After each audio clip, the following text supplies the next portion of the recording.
ये जो कहानी है ना, ये दरवाजे से शुरू होती है। दरवाज़ा, कैसा दरवाज़ा?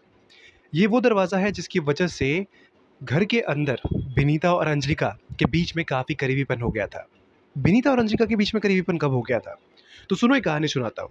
तो ये कहानी की शुरुआत होती है उस समय, जिस समय विनीता के घर पे कंस्ट्रक्शन का काम चल रहा था और विनीता अपने पूरे परिवार के साथ अंजलिका के साथ रहती थी।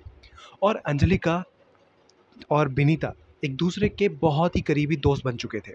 अब यूँ समझ लो कि सुबह के टाइम पे विनीता और अंजलिका के जो हस्बैंड्स थे वो तो चले जाते थे। अब घर में बचा कौन? विनीता और अंजलिका। अब ये लोग बैठ के जो है बातें करते थे, घर का काम करते थे और कई बार बाहर घूमना, शॉपिंग करना ये बहुत आम तौर पे हो रहा था। अब एक दिन हुआ यूँ कि अंजलिका जो है वो अपने कमरे में थी और विनीता जो है वो अपने कमरे में थी। एकदम से अंजलिका जो है वो घर के बाहर आई, मतलब कमरे के बाहर आई और कमरे के बाहर आने के बाद उसको कुछ तो आवाज़ आई। उस आवाज़ का पीछा करते-करते वो जो है वो विनीता के कमरे के पास पहुँच गई।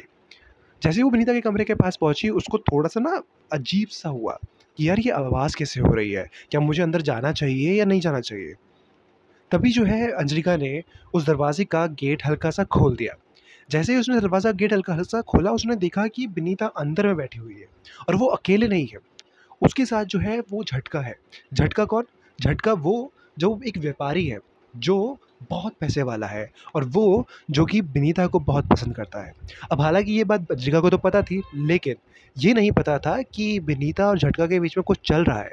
अब जैसे ही चंद्रिका ने देखा तो वो हैरान हो गई, क्योंकि वहाँ पे एक बहुत ही अलग काम चल रहा था। विनीता और झटका के बीच में दूरियाँ नहीं थी, बहुत ही नज़दीकीपन था। अब ये नज़दीकीपन करते-करते जो है वो विनीता की नज़र अंजलिका पे पड़ ही गई और जैसे ही पड़ी, वैसे ही विनीता जो है वो अपने कदमों को एकदम तेज़ी से करते हुए अंजलिका के पास पहुँची और उसने दरवाज़े के अंदर उसको भी खींच लिया। इसके बाद क्या था? इसके बाद तीनों के बीच में वो प्यार हुआ और इसके बाद की कहानी सुननी है? हाँ, हाँ, सुनाओ ना। वो अगली कहानी मैं सुनाऊँ।